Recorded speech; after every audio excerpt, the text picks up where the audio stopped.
Good evening. My name is Steve Kleppen. I'm the Planning and Zoning Director for the City of Norwalk.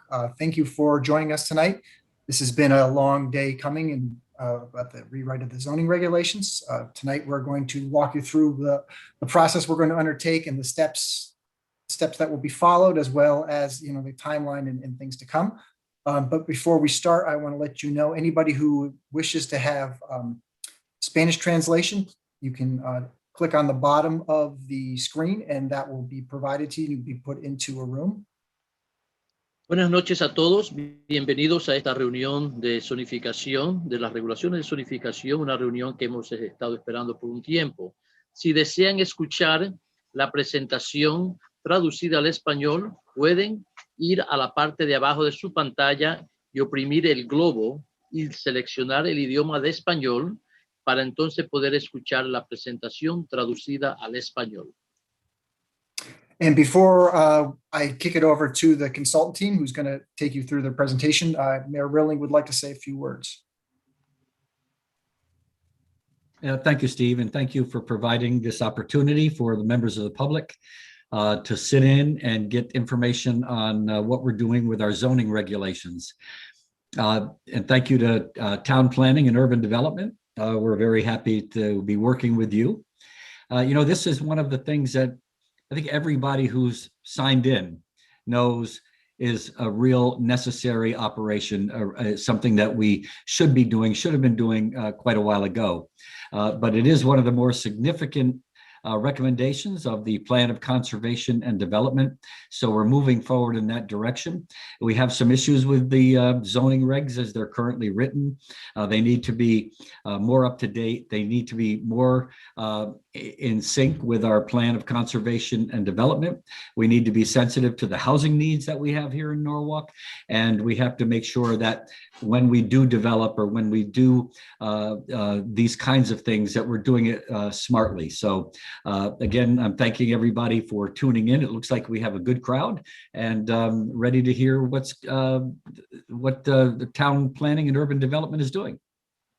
Great. And before I kick it over to Brian and his team, just a little more information. So this is being recorded. So the video will be on the city's YouTube channel as of tonight. And then eventually, I think it'll get linked up to the website that has been set up for the study. Just to give you a little bit of background. So when I came to the city about 5 years ago, I identified updating the zoning regs as kind of like one of the prime things that needed to be done. We were immediately jumping into updating the citywide plan or the Plan of Conservation and Development.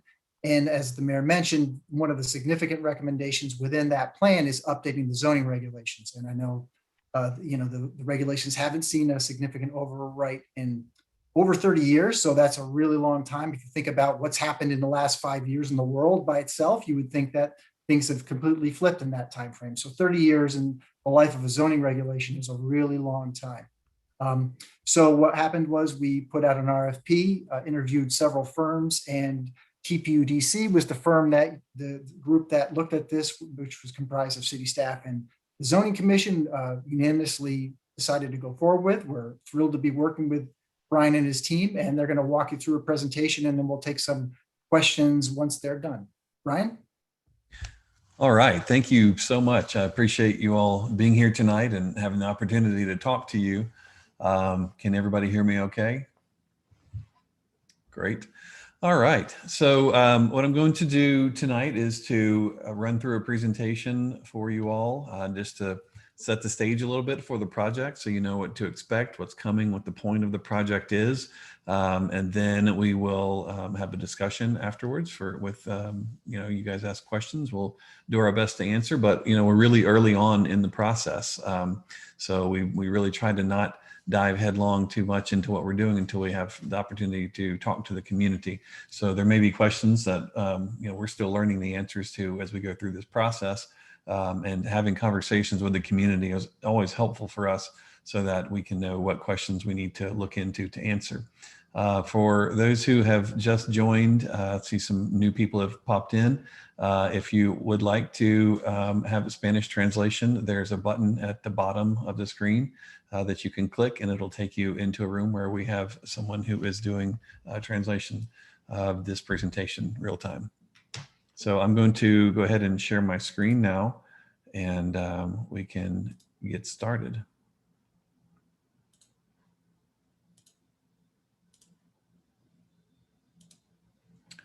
Can you see my screen okay? Yep.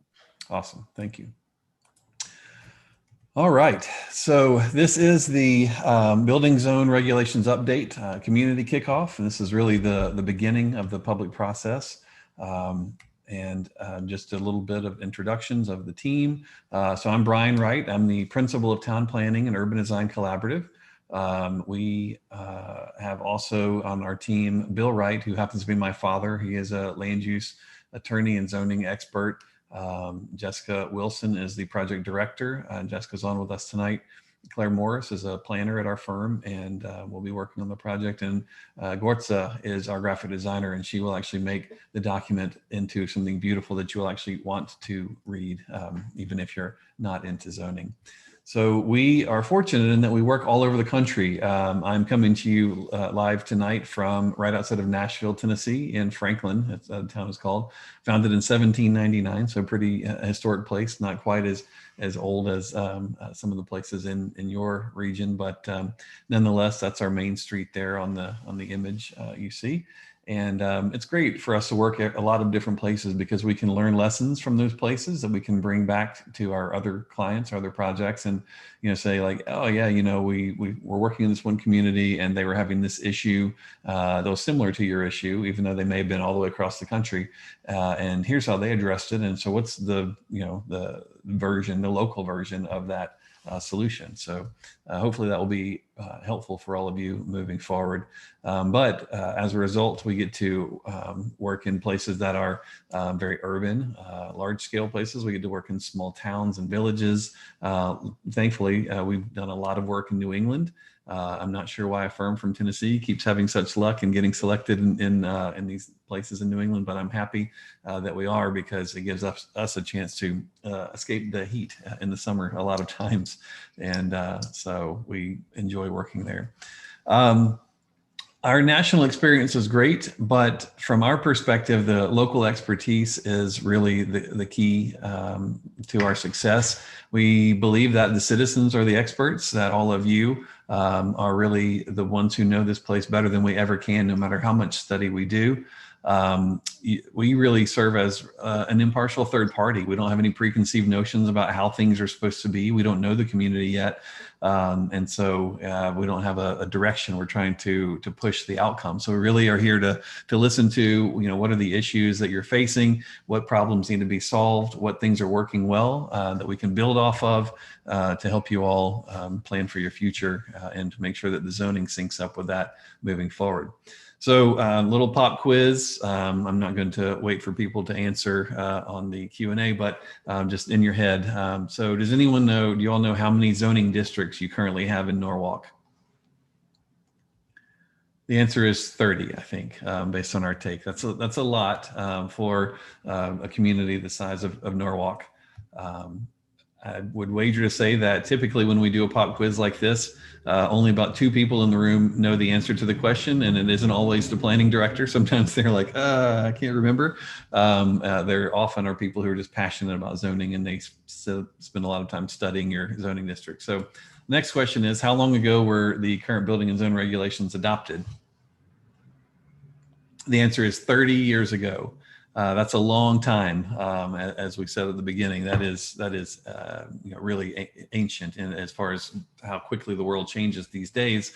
But you probably didn't know the answer to that question as well. So the reason I do that pop quiz is to not make you feel dumb, but this is the point here. So when I love this image because, you're looking at this and you see the planes flying and you think, okay, we can't see the pilots' faces. So, are they just, coming in for a landing, they're banking right, or are they, crashing and there's panic on their faces.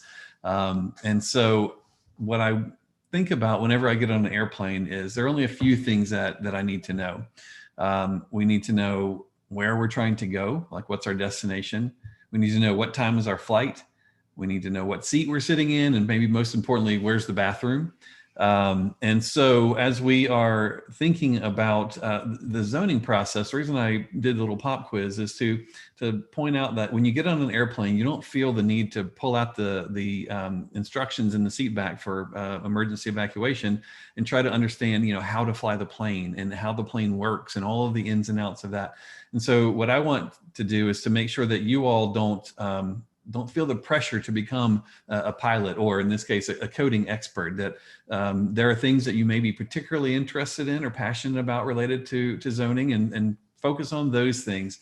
But don't feel like you have to know everything about zoning to be a participant in this process.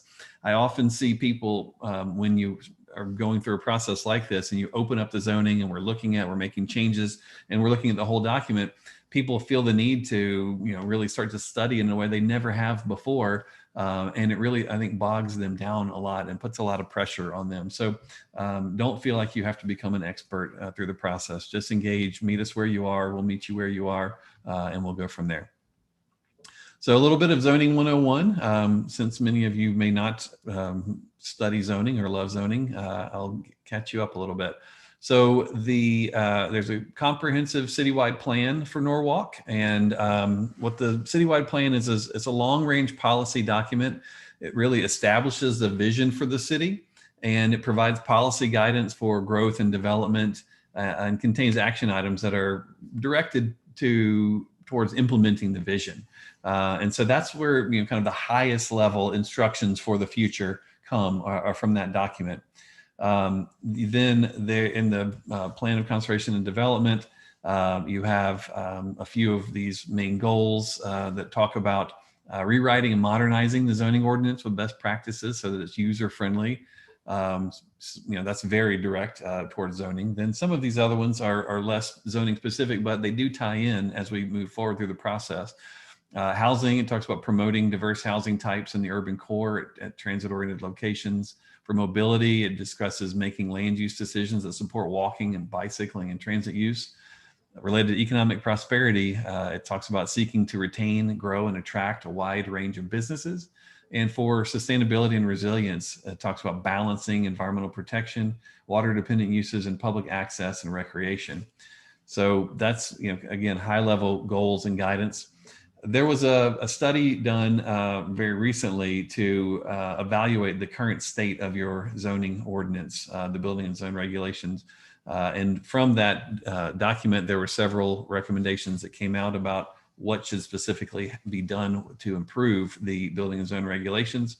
It talks about making sure to reflect city land use policies, and that's from the higher level documents we just discussed, improving consistency with the plan of conservation and development, general statutes and court decisions, reflecting best practices in land use regulation, addressing provisions which are problematic, and that's those are the easy ones. What's not going right. Everybody focuses on that, targeting it because they've been concerned about it for a while typically. So then looking at being logically organized and clearly written, those aren't descriptions that you typically find associated with zoning ordinances. And so we'll really seek to do that. Then use graphics to explain the concepts, and it should be easily maintainable over time.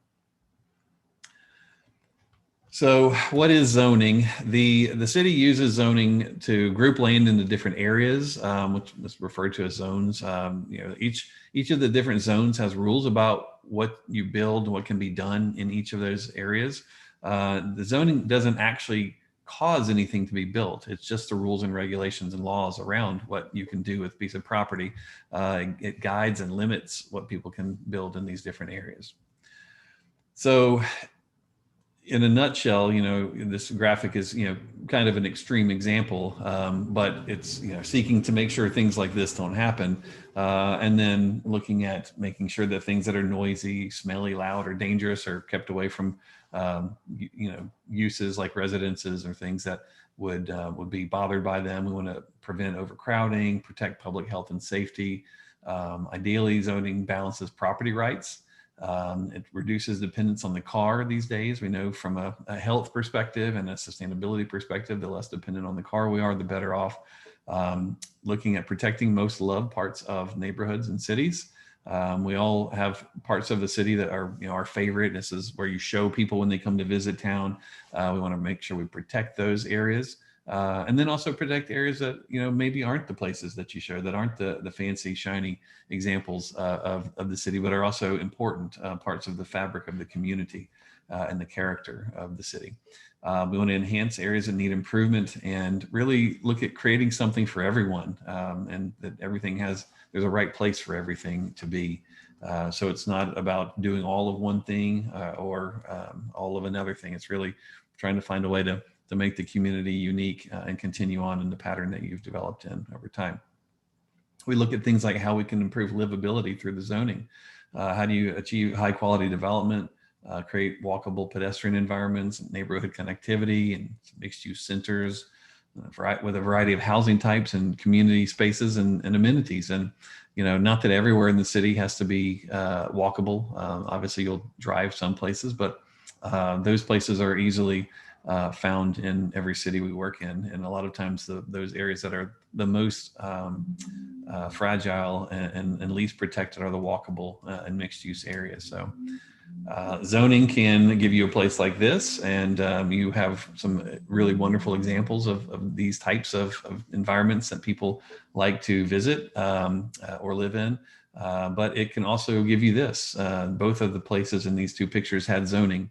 And so the results can be quite variable depending on what the specifics are that are written into that zoning. And so we want to work together to make sure that you're getting what it is you want. You may say that this is what you want. We haven't run into too many cities that around the country that have said that this is what they're looking for, but could be surprised. The way that typical zoning is set up, and you see a little bit of this in your current zoning, is that it separates uses one from the next into different pods. So there'll be a commercial pod you might see. This is, these pictures are, you guess which city they're in. They could be in any city. They have office pods. There are residential single family pods. And then there are also residential multifamily pods. And those two things are separated, even though they're both residential. Schools are even set up as pods. And this is a school, not a factory of some sort. And so sometimes it's hard to tell because the zoning doesn't really care about what something looks like or feels like or what the character of it is too much. Just wants to separate things. So there are a few fundamental guiding principles that are used if you're not trying to continue this concept of separating all the uses in these pods. Because here's what happens when you do. If you have your housing pod here, and then let's say you live here and you want to go to work. So you drive through your neighborhood, you have to get on the collector road, and then you go to your work pod, and then you're ready to leave work and do a little shopping. You have to get on the collector road and go to the shopping pod. Then it's maybe time to pick up the kids from school, get on the collector road, go to the school pod, and then go back home. And so each of those trips to get from each of the different pods, you've had to end up getting on the collector road and becoming traffic for your neighbors, right? People say, oh, I hate traffic. And often people don't realize that they are their neighbor's traffic. So each time you're complaining about traffic, just think about how many trips you make in a day in your car. The way that cities and towns and villages have grown over the, since human habitation began, as you see in your historic areas of the city, where you have a network of streets that are interconnected. The different uses are interspersed and intermingled. And so if you're going to work or if you're going home or shopping, you have a multitude of ways to get to any of these different uses, and they are all connected. And so let's say, for instance, if there's some sort of an accident and emergency service vehicles need to get somewhere. In this situation, if a road is blocked, they're stuck. They can't get to the accident. But up here, they could go a number of different ways. And the same works if you're walking, biking, or even driving in a traditional pattern of development. And what you would find is that you never have to get on the collector road unless you're going to the next town over or the next neighborhood or village. And so it's a really great way. And so when you develop in this way, the way that you used to sort of prior to World War II, there are a few of these fundamental principles that people use. Walkable. So we know that the average American is willing to walk about 5 minutes or a quarter of a mile to a meaningful destination. If it's 6 minutes or so, they're gonna drive. And so we think about planning and zoning in an increment that tends to be more walkable in the scale. Compact, so having some of your areas be a little bit more compact, so you're able to preserve other areas that are have habitat or environmental benefit to the community, and having some of mixed use, so that some of your daily needs can be met within a walking distance of your house, hopefully, and then diverse, having a mix of housing types, so you have a diversity of income, of different ages, different types of people, different stages of life, and so by having a mix of housing types, you see that. Now, again, in some of the places we work, these ideas it's the first time they've ever heard them. For a place like Norwalk, we can just point to areas within the city and within the region, and you say, oh yeah, I know exactly what you're talking about. We love that stuff. So how do we modernize the code? What will it do? As I said, protecting the most loved parts of the city, enhancing the areas that need improvement, creating more predictable outcomes. This is one that we hear about so often. We think that we see that developers and citizens often are just begging for predictability. Can we not be surprised when development comes out of the ground and we know that it's going to be something we like, because the zoning actually has a robust set of standards that everyone knows how to follow, and the citizens love it because they aren't surprised by development. Developers love it too. People think that developers don't like to be told what to do, but about half of our clients are private developers, and our clients all the time are like telling us, if the city will just tell us what it is they want us to do, rather than making us guess and try again and spend money doing plans and have to redo them and come back, because that takes time, and for developer, time is money. And so what we want to do is create a system in which they know what to do, and they actually are willing to do a better job, even if they, as long as they know what they're expected to do.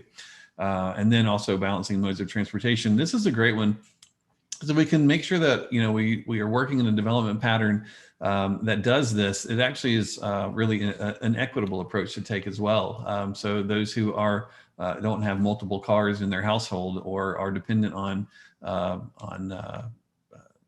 public transit, et cetera, it actually works out to be a much more fair condition as well, rather than having everyone have to drive everywhere for everything all the time. And then by doing it, we know that places that are set up in this way have enhanced economic viability. They actually do better economically. And then what we do when we modernize a code is make it easier to use and administer, because there's a lot of work that goes into it from the city side, from the staff side, trying to determine what a zoning ordinance means if it's not clear. So we want to make sure that's not the case. So we try to understand the community, big picture, and sort of zoomed out. And so I love this image we have. This was when we were working in Portsmouth, New Hampshire, very historic city. And we're looking at, kind of some of their downtown areas and updating the zoning and understanding like the coffee table book version and photographs. But then sort of what does that really look like when you start to boil it down, the essence of it, and going from understanding to the vision, from the vision to understanding, and that's important. So how we do that is by making sure that we have been a little bit scientific in our process, understanding the DNA of the community. Going in, we do what are called synoptic surveys. So we'll actually go out and measure some of the most beloved parts of the city to look at things like setbacks and heights and uses and sidewalk widths and parking conditions and everything that makes up the physical form of an area of the city. And then we put that all into a table, and after we've looked at multiple areas, we start to find out what are the typical setbacks and things in those areas. Then we'll do a translation from your existing zoning districts. I said you had 30 already, which is a lot. The joke that I always make is when you start to find that you have zoning districts, let's call a B1 and a B2 zone, and let's say B1 is a bakery one, and B2 is bakery 2, and in B1 you make donuts, and in B2 you can only make bagels.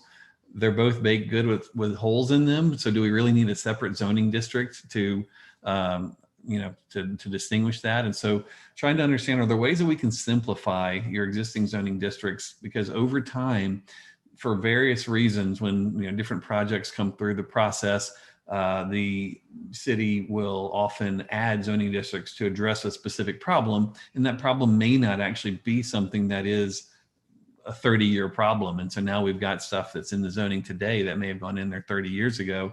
And so we want to look for those kind of things as well as part of our simplification process.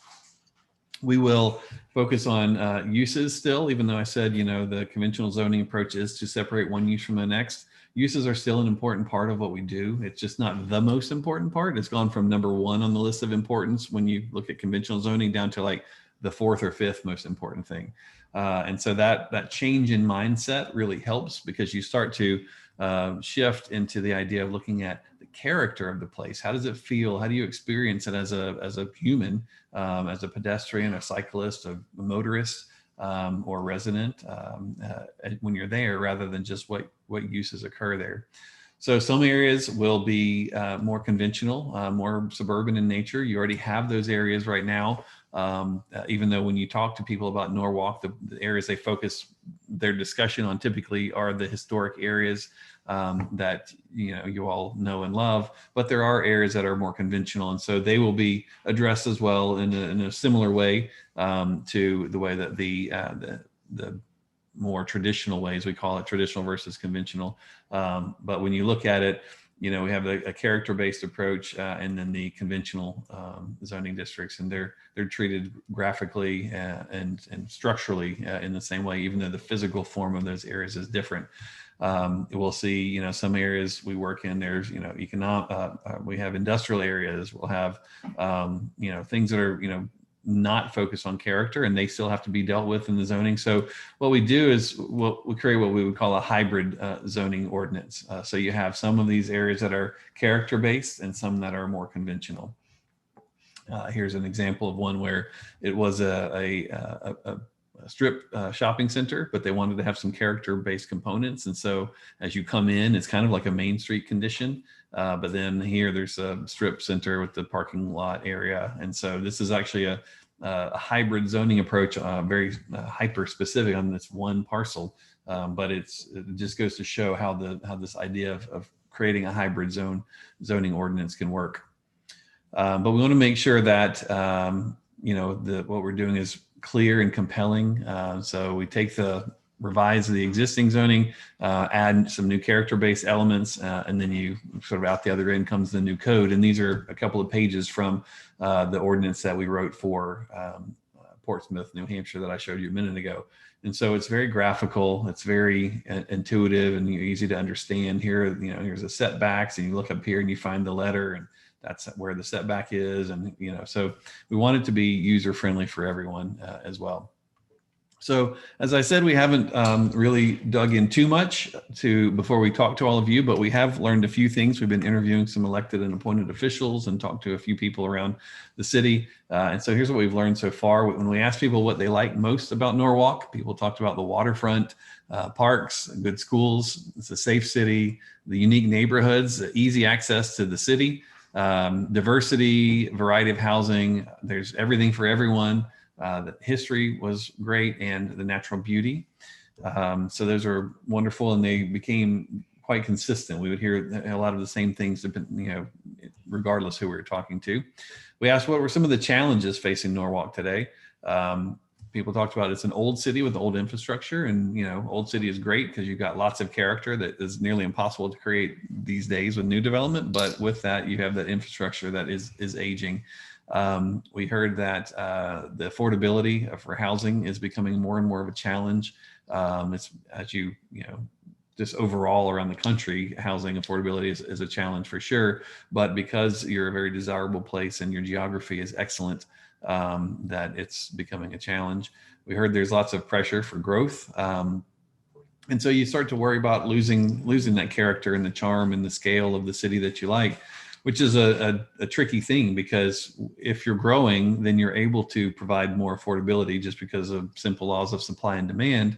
But at what cost. So you have to figure out how to have those trade-offs moving forward. People talked about a challenge was helping businesses come back after COVID and attracting new companies.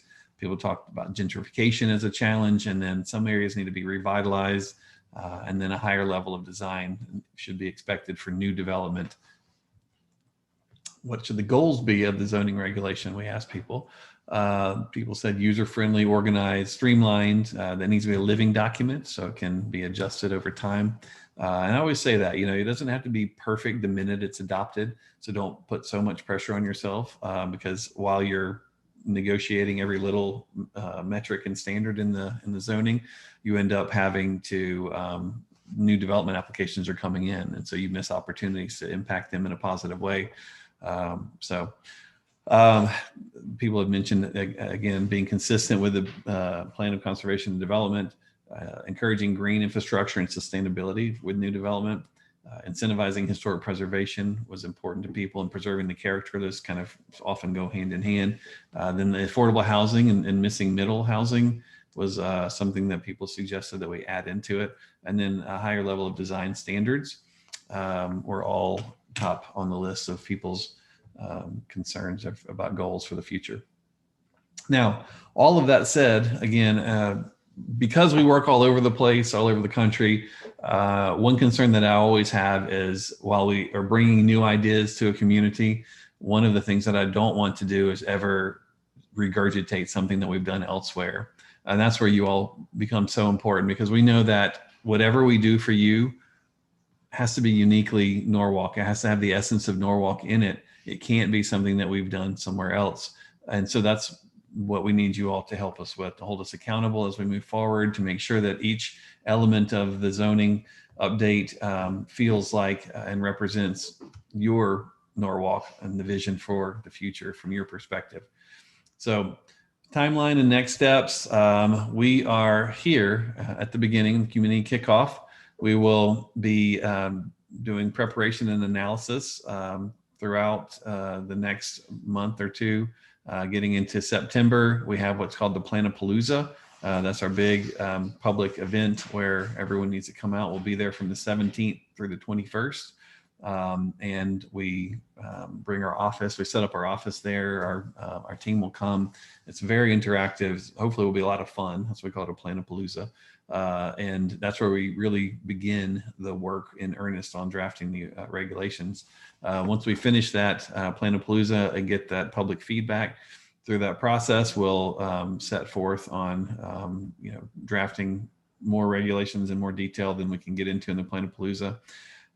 So throughout winter, we'll be doing that. We'll create a client draft of the document, which we will provide to the planning department.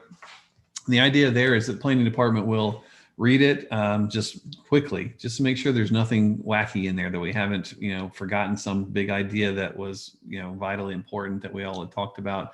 But the idea isn't for them to really, change it or tweak it or censor it in any way before it goes to the public, because our whole process, including the document review process, is intended to be very transparent for the community to be equally involved, as no one has a greater influence on it than anyone else.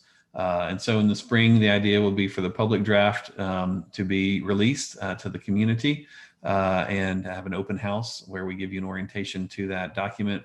And then we'll have public comment period, and we will take the comments from the community and create the final regulations throughout spring and summer, and present that in summer of 2022. That's the goal, if everything goes according to plan. But as we've all seen the past year and a half or so, best laid plans, right? So I mentioned the Planapalooza a minute ago. Hopefully it's going to be fun. It's not your normal planning and zoning events, so we'll do things to make it fun. You'll see a lot of people smiling in these photographs. These are from the Planapalooza process. So stay involved. There's a web page out right now. You can go to zonenorwalk.com. So you sign up on the website, you get updates about what's going on. There's information in English and Spanish. It's great because it's not just a place where you go to learn information. There are actually opportunities for you to give feedback as well. And so if you're not able to attend an event or a presentation or a workshop or something like that, you actually can go online and do a similar exercise online. So it's a two-way communication, unlike a lot of web pages. So make sure you get involved in that as well. We hope that, as we can, based on, restrictions and all that, that we can be in person as much as possible, but who knows? And so the website is an incredible tool for that. So right now, we're going to wrap it up on the presentation side and get to the most important part, and that's starting a discussion. So a few just prompts for us. Can you think of any good examples of development in the region or in the city that you say, like, wow, that was excellent. As we get new development, it should be like this. It doesn't even have to be in the city. And then, is new development accomplishing the community's vision right now? Are you excited when you have been getting development? And then just in general, what are your hopes and dreams, fears, and aspirations for the future of the city as in regard to, the physical form of it and how it looks and feels and grows in the future? So I'm going to stop there and we can have a discussion.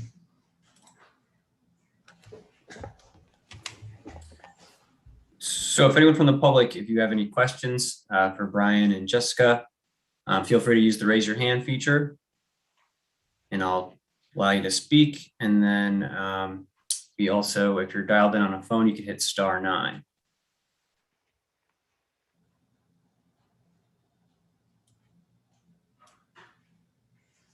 There was one in, somebody can raise their hand first. I'll bring Susan over.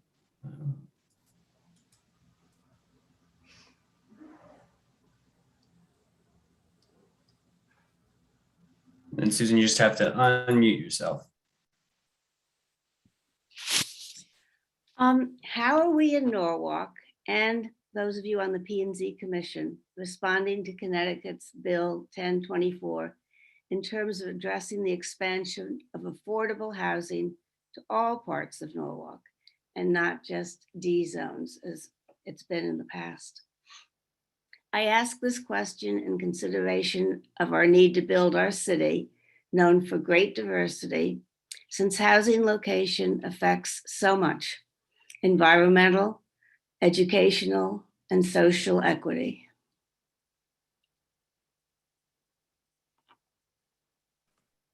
Do you want me to take that one, Brian?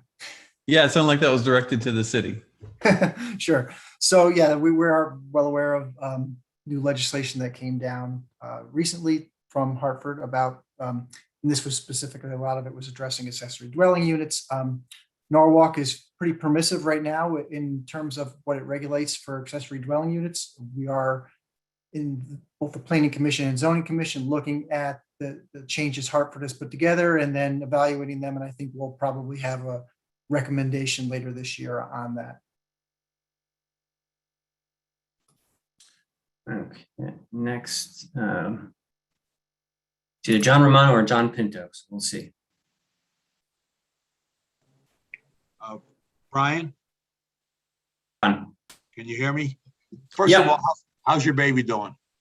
She's great. Thanks for asking. That's the most important thing.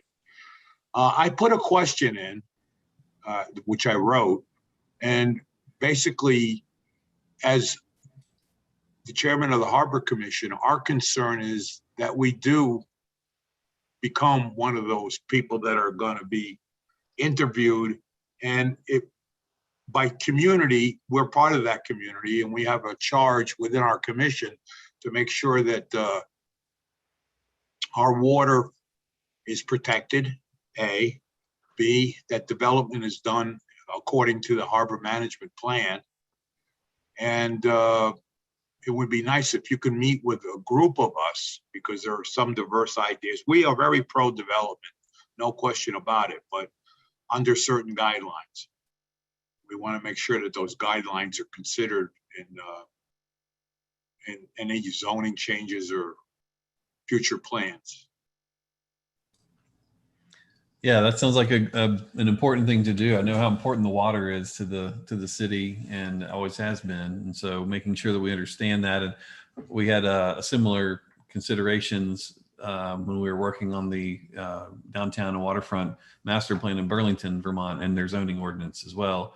And so interfacing with the harbor authority, harbor commission would be something that would be on our list of things to do.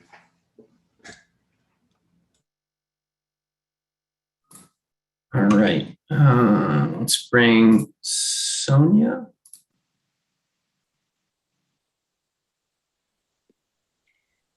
Good evening. My name is Sonia Oliver. I am the chairperson for District B, which is the South Norwalk area.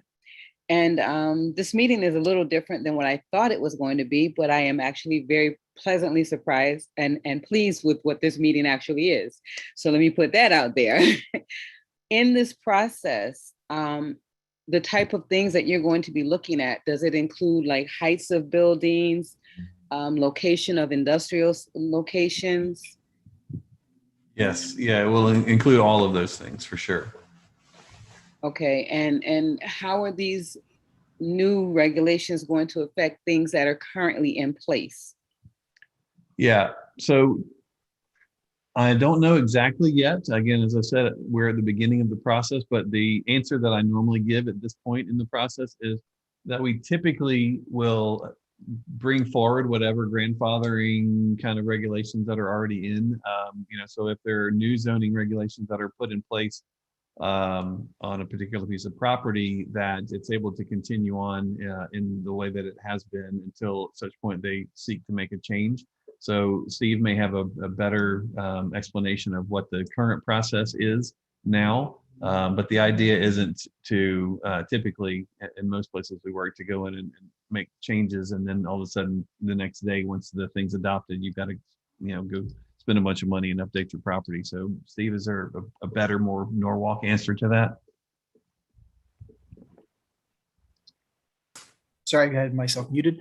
No, I think, I think you mentioned during your presentation that even though once this gets adopted, I imagine there'll be tweaks afterwards. And anytime things like this get implemented, there are, resulting changes. But I think ideally what would preferably come out of this would be that once this is adopted, that we'd see less changes going down the road, because there'd be, here's the plan, here's the code, and this is what we want to see occur as a result.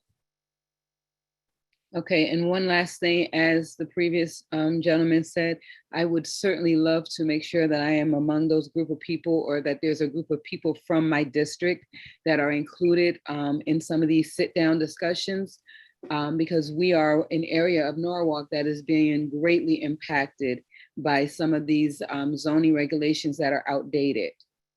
And my question was not one of saying we want to maintain some of these things that are in place. It's we want these rules to help us get rid of some of these things that are currently in place. I see. Okay. Yeah. Gotcha. That's interesting. Yeah. Normally it's the other way around. No. So just to clarify it as well for all of you, the way that our process always works in every city we work in is that we start off by interviewing the elected and appointed officials, because what we found is that, well, one, they're elected and appointed and they're representing a group of constituents. And so it's a quick way for us to get up to speed on what the bigger picture, high level issues are. But then those are the few individual discussions that we have with anybody, and we only do it because it's just a fast way to, as I said, get that a little bit of intel. So when I approach this meeting, I'm not completely oblivious, and so we have some amount of what we've heard to share with you all. But our process, in order to be transparent, really resists the idea of sitting down with individuals or groups that everyone isn't a part of. And that's why our Planapalooza process is so important. And so we go through, and the idea there is that we'll have different, during the Planapalooza, we'll have meetings with different topics. And so we may have, meetings about, neighborhoods and community character or something. And that would be, heavily attended by neighborhood organizations or whatever the case may be. But there will also be city officials there because sometimes there are specific questions that neighbors have about things. And so having those there who are responsible for them is really important. And then everyone is, the meetings are open to the public. And so anyone can come in who's interested in that topic and hear what everyone else has to say. Because we found that if you just kind of blow the doors open and you quit letting discussions happen in private, then all of a sudden you're able to get on the same page much, much faster, and people trust the process much more. And so we'll have those meetings also will be available recorded as well. So if somebody misses a meeting, like it happens at a time where they're at work or unable to attend, and then also with the web page, as I said, you'll be able to give input even if you weren't there, just like the people who were there. And what I love about doing the process in this way, where it's so open, is that, most people surround themselves with people who think about like they do. That's why they're friends. They, oh yeah, we have things in common or whatever. And often people forget that there are people who don't have the same perspective as them. And so when you go to a meeting like this and somebody says, oh, well, here's what I think. And then everyone's just kind of staring at you, or they saying the opposite of what you're saying, or they're all saying, yes, we agree. And so you all of a sudden start to sort of get out of your comfort zone and out of your, sort of your individual bubble. And it's so helpful. It's amazing to see the light bulbs go off for people who are really, really passionate about a particular topic, or to conversely have people who have no awareness of an issue or a concern, who come to a meeting like that and they hear what their neighbors are struggling with or dealing with, and they're like, are you kidding? Like, that really happens here? And now all of a sudden they're like, an ally, and they're advocating for these, to solve these problems and things. So we love, love, love to have everything as open as possible. And the Planapalooza is designed for that reason. All right. And then for some ratings, we'll get to those after we get through some more of our people with our hands raised. So bring the call-in user. You just have to hit *6 to unmute yourself.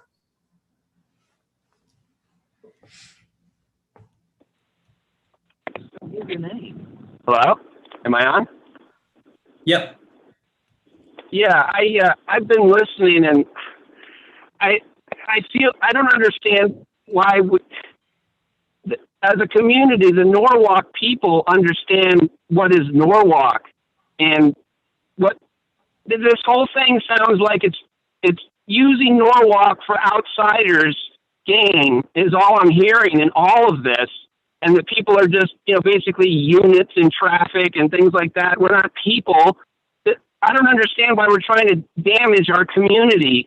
This kind of thing happened to Stamford. It used to be a little community, and now it's basically just used by big companies. And I just, as I'm listening to all this, that's what I'm kind of hearing in the back of my mind, that Norwalk is going to become the next Stamford, and that there's, for some reason, this is what we're doing. I don't understand why we're not rewriting the zoning regulations by people that have lived here for 30 years instead of having a Planapalooza for 3 days or whatever, and then we're supposed to get all the input from that. You've got people that have lived here for 50 years.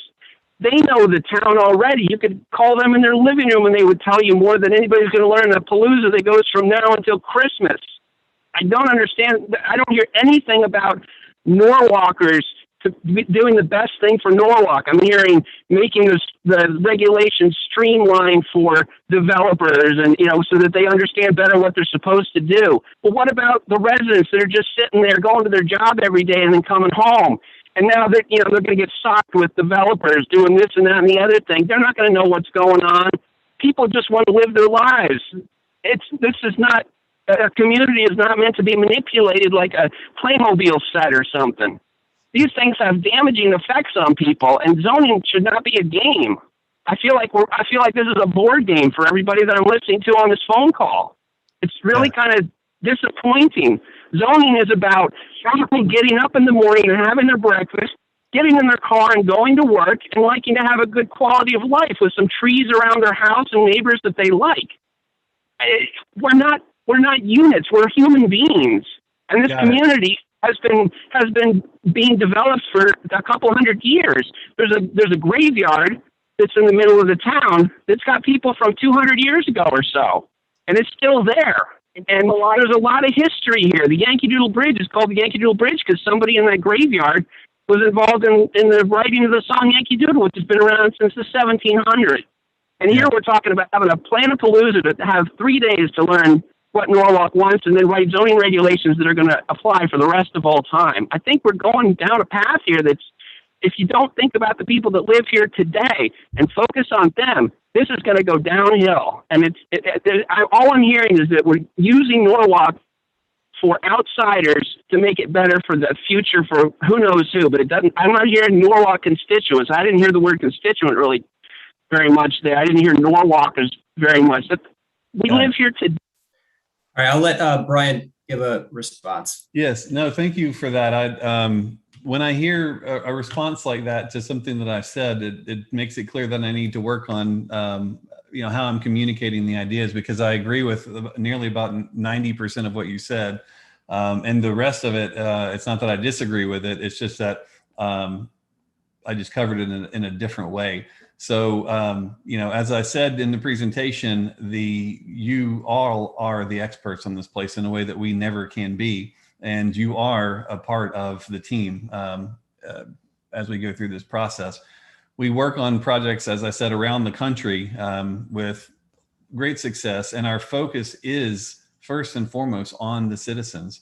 I mentioned that, there is an economic development aspect to doing this, that you can have economic prosperity as a part of your zoning, being good, being better. But the streamlining and the simplification, while it's beneficial to developers, it's also beneficial to the average property owner, because so often what we see is in most cities we work in, the only people who are able to do any kind of development are professional developers.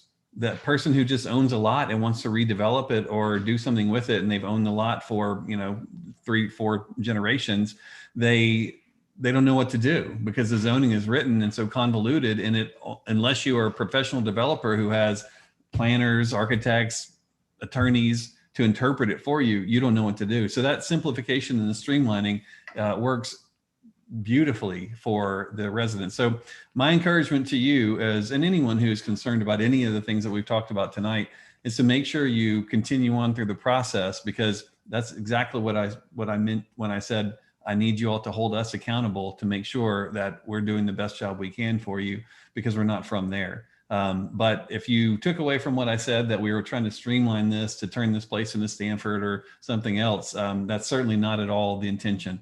The intention is to have this be Norwalk when you come out the other end, just a Norwalk that's protected in the future with a zoning ordinance that is up to date, that is easy to use, and does all the things that the community is going to tell us what they want it to do. Not what we think it needs to do, but what you all think it needs to do. All right, next we have Jackie.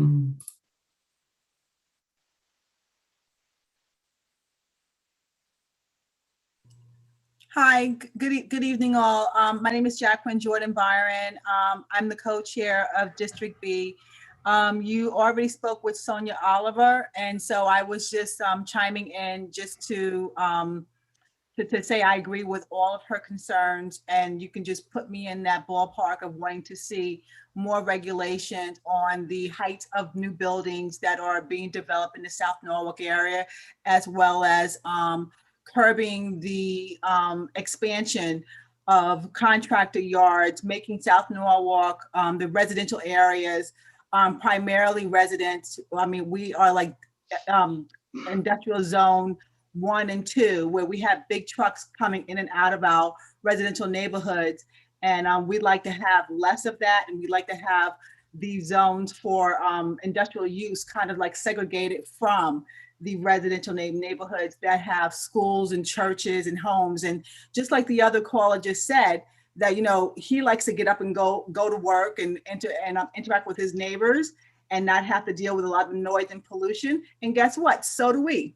So we want to make sure that those concerns are put and considered into the new zoning plans.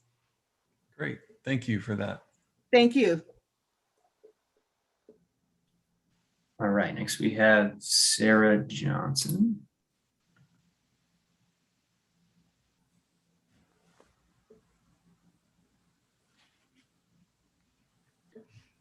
You just have to unmute yourself, Sarah, which should be at the bottom of your screen. Yep. There you go. Can you hear me now? Yes. Thank you. I'm inquiring about what is the percentage of city and school employees, teachers, custodians, sanitation workers, police, and so forth, who cannot afford to live in Norwalk, and how can we make the new zoning process effective such that more of those who make it possible for us to live in the city can also live here where they work? I hear you're talking about the Planapalooza and getting involved. Perhaps this certainly should come up as a part of that. I think, though, perhaps that Steve Kleppen could speak to the first part of the question right now. Sure. So we do have the numbers of, obviously we know the number of municipal employees, whether they're city government, teachers, fire, police. So we have all that information and have the historical numbers that go back, and those are usually included in the city budget documents. And affordability, obviously, as Brian mentioned, will be a key component of this going forward, and we'll evaluate that as part of the process. Brian, I don't know if you want to grab any more of that.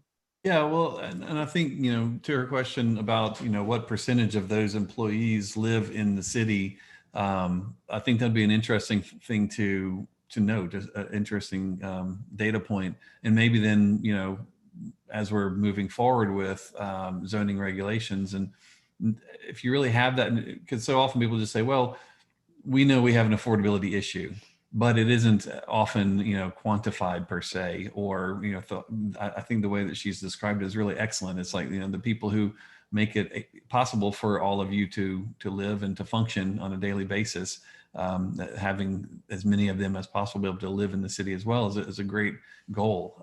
And, really speaks to equity and fairness as well. But also has a bigger impact and can help with traffic. If people aren't having to drive from out of the city into the city and vice versa each day, you're able to start to mitigate some of your traffic through zoning decisions you make. So I think that all of those things are going to be important. And I think that'd be great if, Steve, if you guys did have that, percentage number, you could figure it out. It'd be good for us to it makes it more tangible, I like that. Thank you for that comment, Sarah. All right, next we have Donna Lewis. Hi, good evening.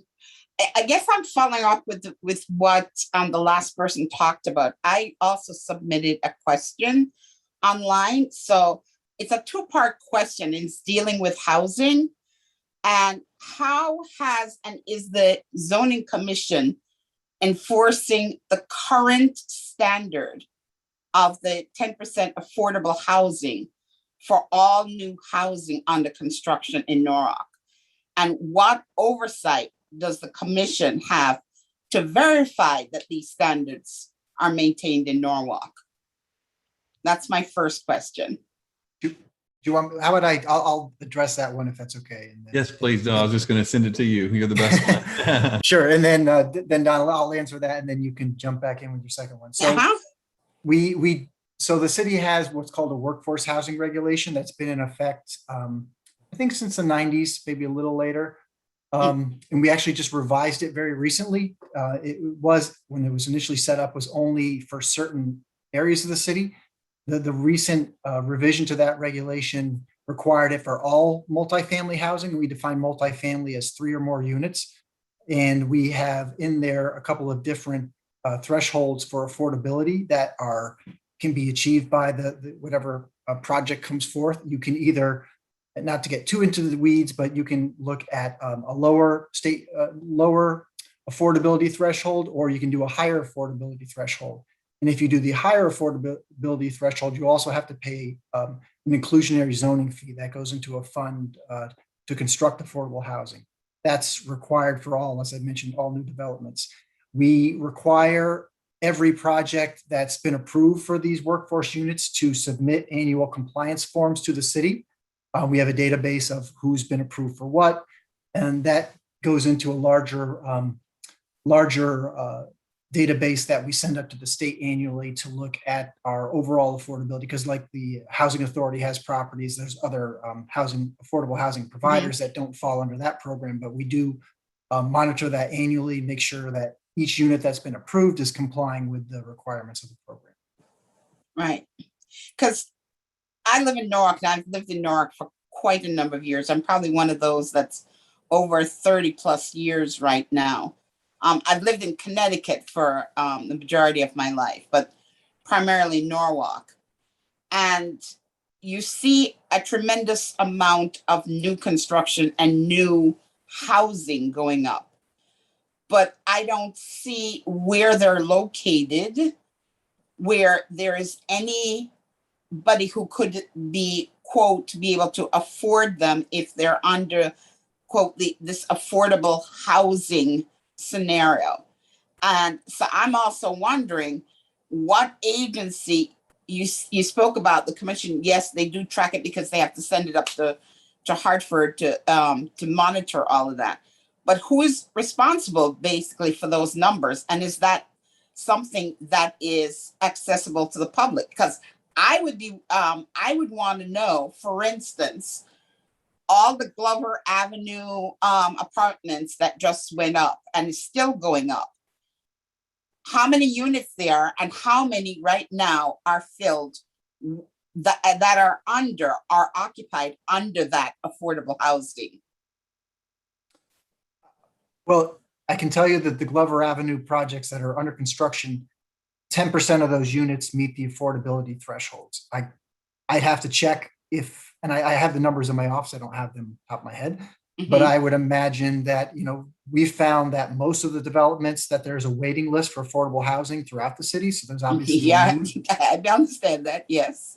So yeah, I would guess that almost all of them that are available have been filled, but I can confirm that. But all that information our office keeps track of. I have a planner on my staff who functions as the city's housing planner. So that's one of the things she works on. Would that be something you'd be willing to share with us? Who is the person who is accountable for that?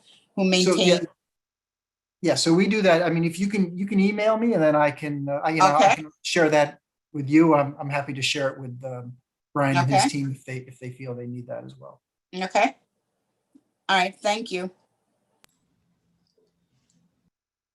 All right. I figure we can dive into some of the written questions. We have one person with their hand raised, but they just raised it, so I think we could tackle some written questions. We had one from an anonymous asking Brian, what do you think about the strong towns approach? Your description of historic development patterns bears a resemblance. Would you consider strong towns an influence? Yes, I definitely think so. The whole Strong Towns program seems to do a really nice job of articulating a lot of the issues and a lot of solutions too. That's what I like about it. That's a solution-based approach. So yeah, I definitely am a fan of Strong Towns. Okay. Okay. Next, from Gregory Payne asking, Norwalk has 30 zone districts now. Roughly speaking, what might be a good or reasonable number for a city of our size? Yeah, I mean, it depends. Without having really studied them and studied kind of what those nuances are, but most cities in the country of all sizes, I mean, even some of the biggest cities, you can loosely break them down into about 5 or 6 zoning districts based on the character, mind you, based on the character. And so sometimes you'll have some sub districts within those zones that you may have some specific differences that you want to make sure you include, or if you wanted to just have some like a, go back to Portsmouth for a minute. There we had in the downtown, there are certain areas where the height was the only concern, the only difference between one zone and the next. And so we made the zone consistent. And then we had a height overlay that dealt with the height. So you didn't have to have a whole nother zoning district. So you just knew that you could do all the same things as in the zone that was next to it, but you just couldn't build as high in that particular area. So those types of simplifications are the types of things that we're going to look for as we get more into studying and analysis of the districts. Okay. Next from Diane CC asking if there's an appendix available of who TPUDC has interviewed to date, especially interested in which neighborhood associations, developers, and stakeholder groups. Yeah, that's earlier when I clarified who we had talked to. That was because I'd seen that question on my screen, and it literally just the elected and appointed officials related to zoning and planning commission. Okay. We have trying to group these kind of for questions for Brian and then kind of ones which are more geared towards probably Steve. One question, why are we not trying to make housing affordable by building enough units overall instead of only approving luxury units? Yeah, that's an interesting thing. Obviously, as you can imagine, with the cost of land, developers are in the business of making a profit, and so you'll see them, as they do their developments, they tend to skew, unless there are those who have an altruistic, motivation in their development, or at least somewhat of one. But for the most part, just like in all other industries, those who are doing business in the development world are trying to maximize their profits. So that is why you see a large number of higher end units in every city. This isn't just a Norwalk thing. But on the other hand, as we're looking at those concerns and considerations about character and height, those sorts of things, those actually are working against affordability in that, the cost of land isn't changing based on what those regulations or community preferences are. And so as the cost of land increases over time, the way that affordability happens is some units are higher priced and offsetting the cost of those where the developer is doing something more workforce or affordable. The issue is, and we ran into this in Burlington, they had done a great job over the years, including affordable housing in all new developments in their downtown. And to offset the cost, the developers were doing these $1 million penthouses all over the place. And so you ended up with a good bit of affordable housing and a lot of, $1 million places for people to live. And then people in between, this is sort of this idea of the missing middle income, as well as middle scale of development were left out. And so in Burlington, when we were working, the consideration there was to expand from not just focus on completely on affordability, but to expand it to those that it was more focused on workforce in that regard. So that in the specific case we're looking at was our clients in the planning department, the planning staff couldn't afford to live in the city. And so we're like, wouldn't it be great if those who are literally got their hands on the planning and the zoning in the future of the city could afford to live there, and use that as the kind of the catalyst or benchmark, if you will. So it's a challenge, and we all have to work through it together as a group to figure out what trade-offs you're willing to make. Are you willing to let some height happen in order to get the density that is necessary to create additional units, so that the overall cost, not just the affordable ones, but the overall cost of even market rate housing can go down when you have enough units to meet the supply and the demand. So it's a Norwalk specific thing, as the earlier caller talked about. That's one of those things where you all will have to make those decisions together. Okay, next, Gail Bindley Taylor asking, she had a two-part question. One, how can we ensure that the diversity, ethnic, economic, religious, etc. of the population of Norwalk is both considered and represented as new zoning regulations are put forward and enforced? Yeah, so it's interesting. One of the things that we always try to think through as we're going through a zoning ordinance rewrite is what is it the zoning can do? What are the things it can impact and can affect? And there, if you really kind of boil down the question to its root, what are those things that are specifically represented in that diversity? You've listed the types of diversity. Now, related to that diversity, what are the physical manifestations of the city and the community that the zoning impacts that can begin to influence that? So one example I'll give you is when we were working in Portchester, New York, we realized that they, in their all of their Hispanic and Latino grocery stores, the bodegas that were around, the signage there was quite unique, different than in other parts of the city based on culture. It wasn't geography, it was just literally like who owned the business. We found the signage was more colorful, more robust, more handmade in a lot of cases. And so trying to work on the signage ordinance to not make it so generic that it made it impossible to do those more culturally appropriate signage types that we found in those businesses. And so that's a kind of one example. Another example is looking at, how people use a space, a residence. What are the types of housing that people are looking for based on either their cultural practices, things that some cultures live differently in houses than others do, just based on where they've come from,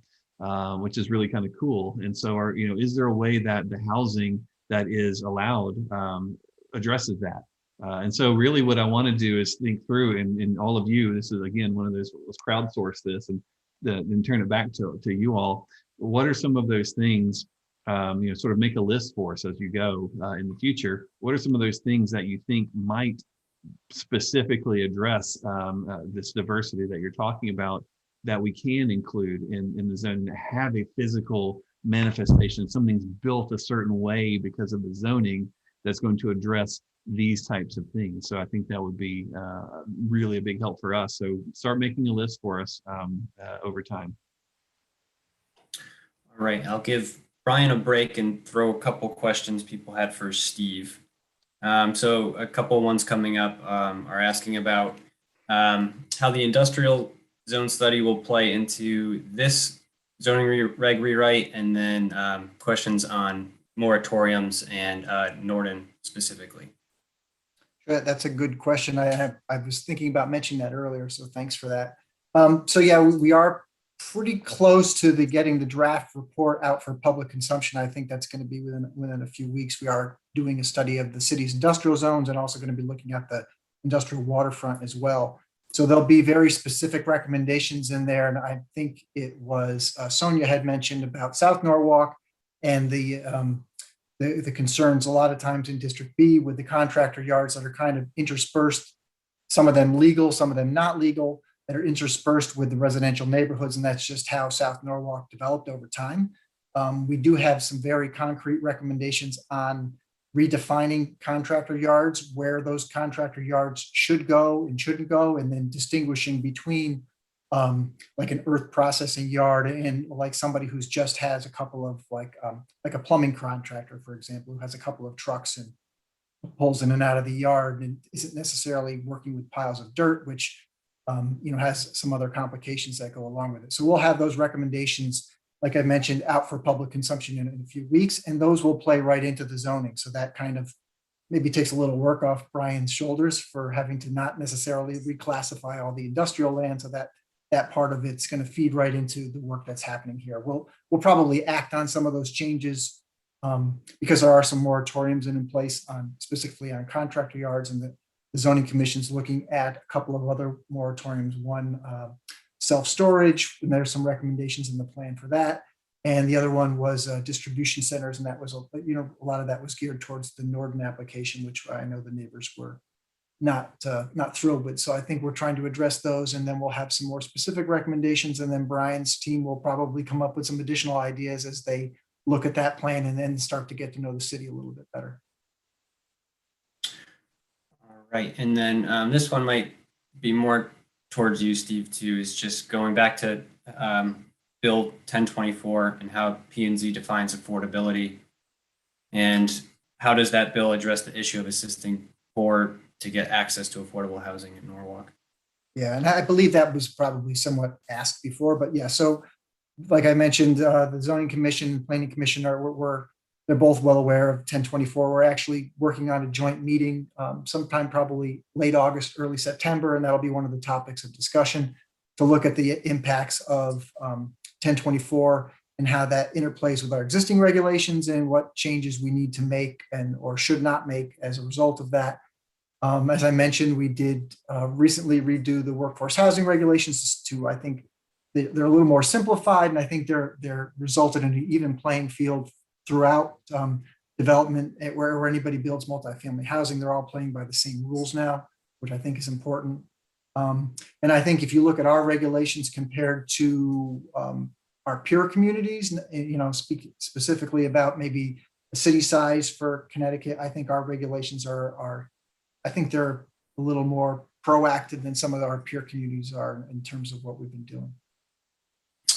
All right, and then this will be back to Brian, asking, have you and your team had a chance to walk East Avenue or cycle it yet? Walking or biking from East Avenue from exit 16 to Calf Pasture Beach, then back to exit 16 off I-95. And essentially asking if you've had a chance to be a pedestrian on some of the busier streets throughout Norwalk. Yes, no, we have not yet. We have typically what would have happened was this presentation and discussion would be part of an overall trip. So we would come up and we would have done some reconnaissance and all that, gotten a lay of the land. So we were hoping that we were going to be able to do it in person and those sorts of things, but we haven't yet. So we will do that before we begin any, work drafting, the plan, the document or anything like that, because it's definitely for us to not have been there and seen and walked and felt and breathed and understood it as a pedestrian and as a local does. That's one of the reasons why the Planapalooza is over multiple days too, is so that we can really start to embed ourselves in the community as best you can as a consultant from out of town, rather than just coming in for an afternoon here and leaving and then coming back for an evening there. And we'd really do it, by doing it over multiple days. It's really helpful for us. So we will be doing that, but we haven't yet. We've been going and we spent a lot of time on Google Street View and trying to get a sense of it as best you can. But of course that pales in comparison to the real thing. So we're looking very much forward to it. All right, and then it's kind of winding down. We have a couple more hands up, so I'll bring them over. So we have Diane CC. Good evening, everybody. Can you hear me okay? Yes. Hi. Thank you to the team for doing this tonight. I have an observation for you and then a kind of an addendum to someone else's question regarding the other studies, and then just some information for you. The observation would be, and I'm sure that you've heard this from staff and perhaps you've, in people you've already interviewed, but to some extent, there's a lot of folks in the city who are kind of Planapalooza weary at this point. There's been a number, over the past 8-10 years in different aspects of the city, there's been a number of plans and studies and the POCD, et cetera. And as the mayor can attest to as well, there's been, for a lot of those, been a majority of people who felt that they made a good faith effort to participate and they weren't really heard. So I think that's something you probably struggle with just in your line of work. And I just wanted to make sure that you're aware of that as you embark on something that's meant to be, exciting and to get people encouraged about coming out. I think there's some discouragement when people do that. And then the end product ends up being either nothing like what they had requested or talked about, or worse, it's the opposite of what they were looking for. Yeah. So that's just my observation. I'm sure you've heard it. And if not, just to make you aware of it. I wanted to just tag on quickly to the question that came up about the other studies and moratoriums. I guess it's a catch-22 for you folks about what comes first, either a major zoning rewrite or the planning studies that would suggest what needs to be looked at. And I shared some of the same concerns, I think, that were in that question, that we have the industrial zone study, we have the East Norwalk TOD study, Sono TOD study, the East Avenue Village Transit Zone, which I think you folks actually did the quick peer review on for Mr. Kleppen. And you provided some excellent feedback. I want to say that there's some excellent points in there that we're glad you picked up on. But I just wanted to just say, I think there's a sense, and certainly I have it myself, that at this point, we probably should hit the pause button and implement some more robust moratoriums and actually put a hold on any of these major planning studies that are going to change the fabric and landscape of Norwalk for years to come, until this particular study is substantially complete. And so I don't know if you want to speak further to that. And I just want to say, I'll put on a different hat now too. So I sit on the board of the East Norwalk Neighborhood Association. And so we've been involved in these things for about 20 years at this point. And we just submitted to Steve Kleppen and city management an overview that a subcommittee of our group put together, looking at zoning regulations, codes, and special permit processes. So we just got that to Steve this week, and we did ask that he share it with TPUDC and the other consultants. And I'm sure he hasn't done that yet because we just got it from yesterday, but I hope that he will. And I hope that you'll take the time to read it. It's a pretty short document, but you can see where I think you'll see the interest of the community and really sinking their teeth into what needs to be looked at for what's working and what we'd like to see changed. Thank you. Great, thank you. Yeah, I mean, a lot of places we go, there is planning fatigue, and that's often simply just, man, we do a lot of plans around here and we give up a lot of evenings and, you know, time to come and participate and give our feedback, even in places where they implement the vision and the community input, that people are just, you know, busy and worn out. So we see that. And then we have worked in many places where people haven't felt heard, haven't felt like their input has been utilized in the planning efforts. And you know, often what I see there is, it's very rare that it's like any kind of a plot, a sinister plot. You know, the planning department or elected officials or whomever have intentionally made people feel like they were going to implement their ideas and didn't.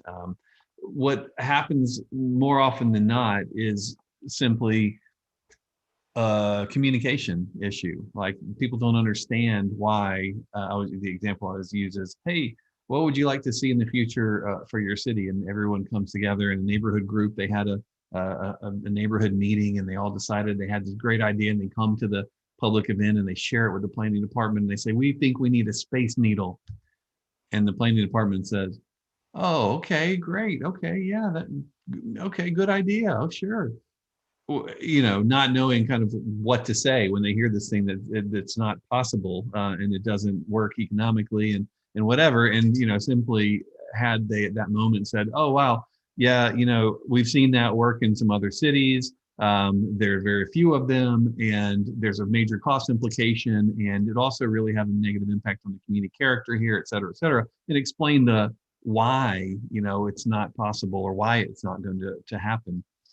And I think sometimes it's just a simple as that. But nonetheless, the order of operations typically is that you lay out your vision with planning documents, and then the zoning is written to support those documents. It really is the regulatory implementation tool for that grander vision that you would find in your plan of conservation and development, or more specific area plans, those sorts of things. So we happen to, because we write those kinds of plans as well,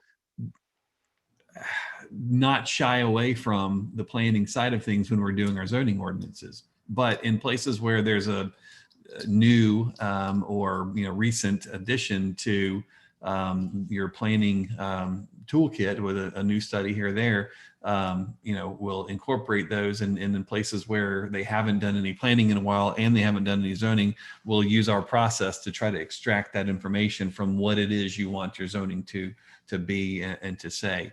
So those are hopefully two reasonable responses to your excellent points. All right. right, and then I think I accidentally lowered Diane Lauricello's hand. So Good evening. Can you hear me? Yes, we can. Well, thank you for the discussion. I first wanted to say that I am really happy with the fact that we are attempting to rewrite these zoning regulations after 30 years. So I applaud this administration and the staff, because over the many years prior, many of us had hoped that that would have been done. And so I want to give kudos to the fact that we're doing it. Of course, we'd like it to happen faster. And I would like you to reconsider your timeline to maybe squish it a little shorter. But I do think it's, as long as we have the zoning regs ready, but before the next year's budget making process, I think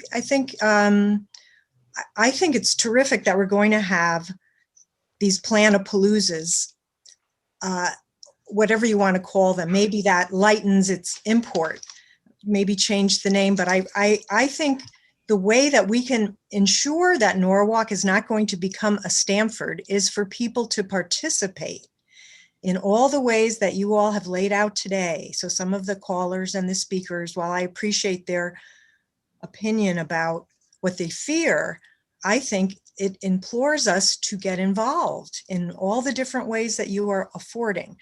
To that point, I just wanted to give you an observation, and then I have two quick questions. The first observation is for future meetings. I appointed several people to come to this event tonight, and I noticed that around 4:30 on the city website, IT had either taken down the announcement of this particular, it wasn't in the homepage, and then when I clicked on the date for tonight, it wasn't even on the listing of city meetings.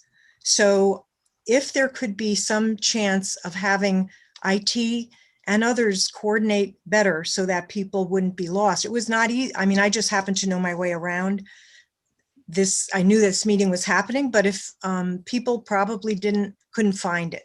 So please be mindful and maybe have something that's a much more obvious icon on the homepage so people can just click on it. That would be good. And can we please have an effort to change some of the settings with IT to look at our faces and let us all know how many participants are on the Zoom call. I spent a lot of COVID time in 2020 on some major state department meetings, and they had all of our faces there. Sometimes we could even chat, and sometimes that is a problem to allow that. And I also, the state legislature allows people to know who else is on the call. So this will ensure that we have that robust conversation that you all have promised. So I'll get off my soapbox as far as city process and good governance. And I just wanted to say that there are two issues, and the rest I will bring up and go on the website. The first is I wanted to make sure that we're looking at process, that we make sure that we don't reduce the number of chances for neighborhoods and the public to be part of an application process of certain types. In other words, and for introduction, I am an environmental professional who used to be a regulator in hazardous waste with the state and the federal government. Now I do community advocacy and organizing to try to teach people how to make government work better for them.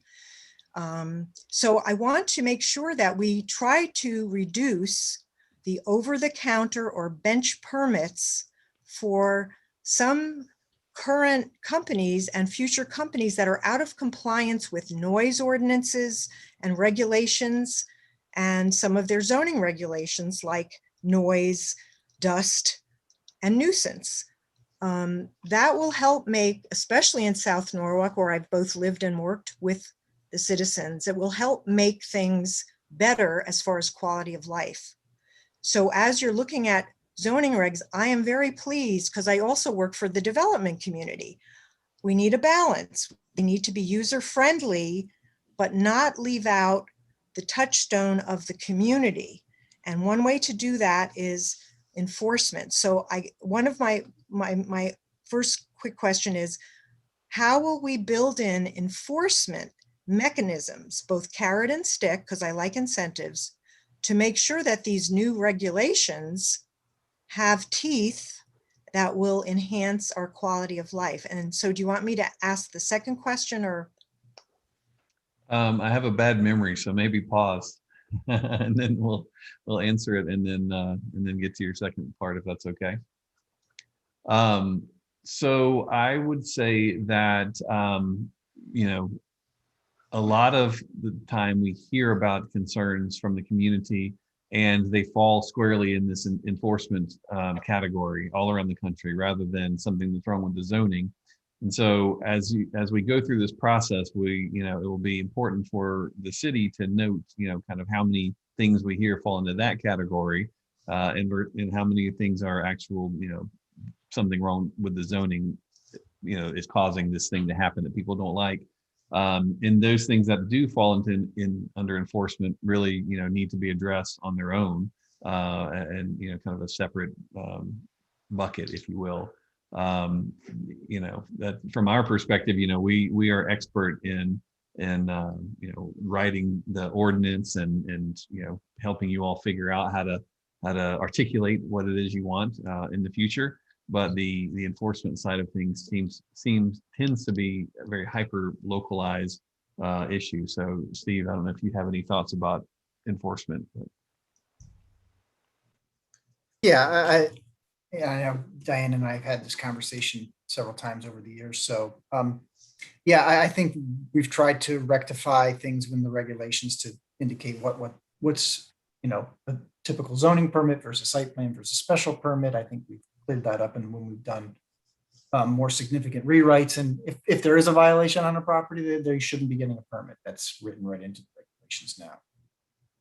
Well, the other thing that I want to mention too that you brought up is the idea of making sure there's enough opportunity for the citizenry to give input about a project as it goes through the process. Now, one of the things that I would say is my request to all of you is, as we go through this process, let's make sure that the rules and regulations are as robust as you expect them to be and need them to be to protect you in the future, but have them written in a clear way, so that, as I said, a developer or an average property owner is able to move through the process without a massive amount of expense on their side, because of, they're having to go through what we find is in communities where the zoning is either written in a very subjective way, so that it's left up to interpretation. The approving bodies can,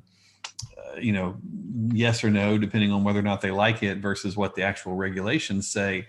You end up needing to have all those different bites at the apple. But in a place where we've all gone through a process like this, and we've had a robust, public, transparent process to rewrite the zoning ordinance together, if we all come to agreement and consensus about what should move forward, then those rules can be the rules, and you are able to count on that process.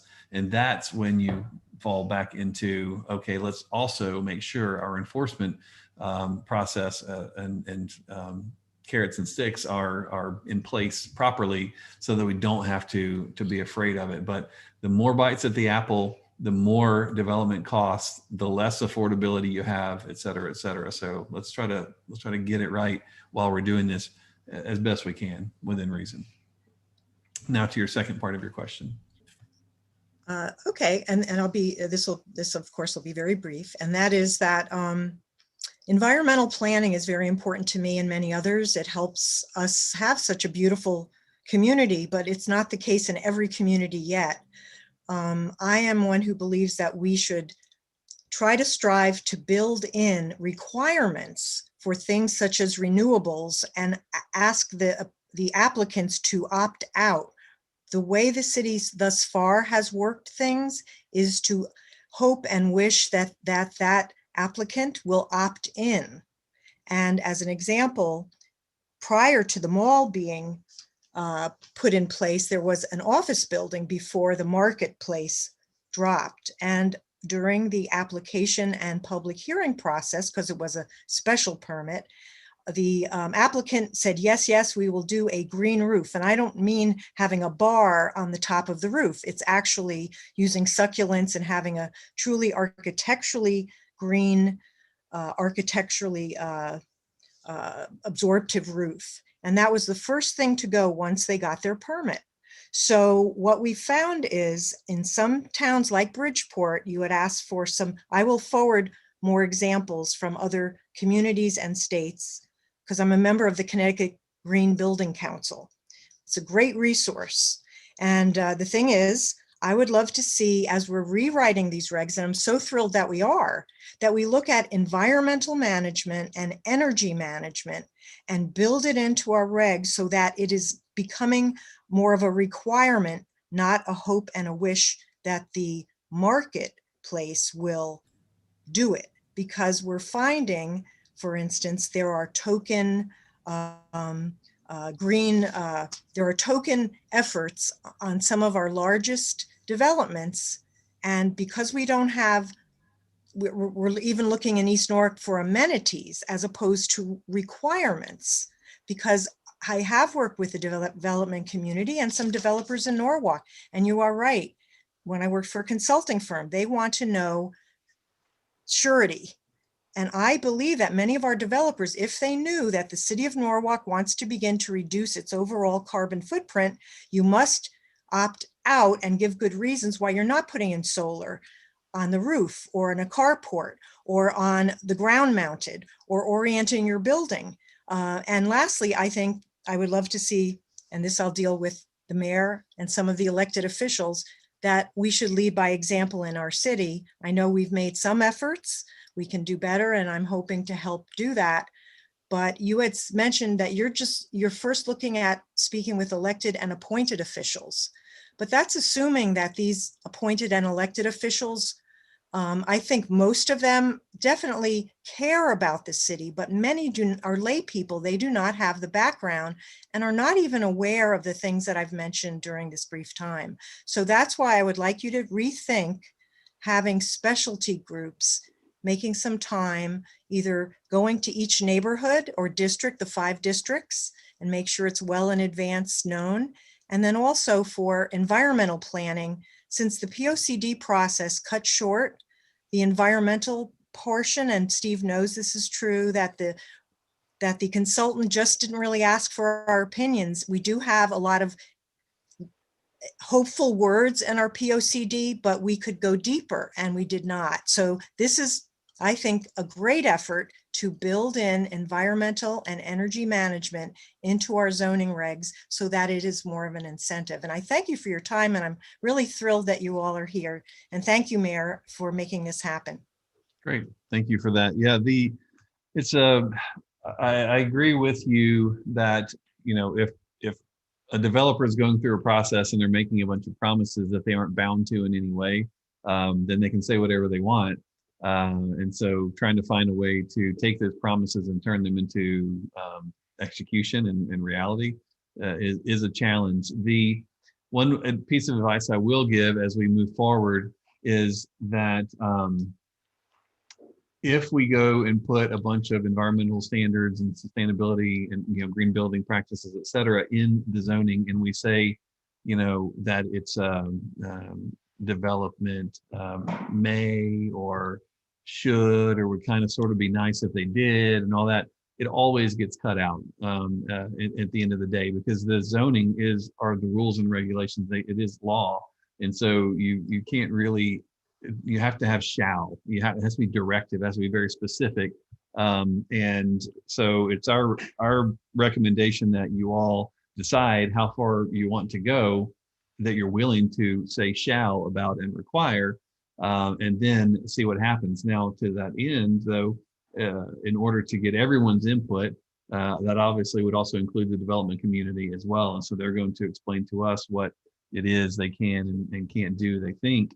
But if you're worried about growth in the city and growing too fast, growing too much, then you also, you know, additional requirements that you put in place can help naturally curtail that. You know, if you make it a little bit more challenging, more costly, to do some of these things. Now, there are many things that you can do that are green that aren't more costly. And so let's focus on those.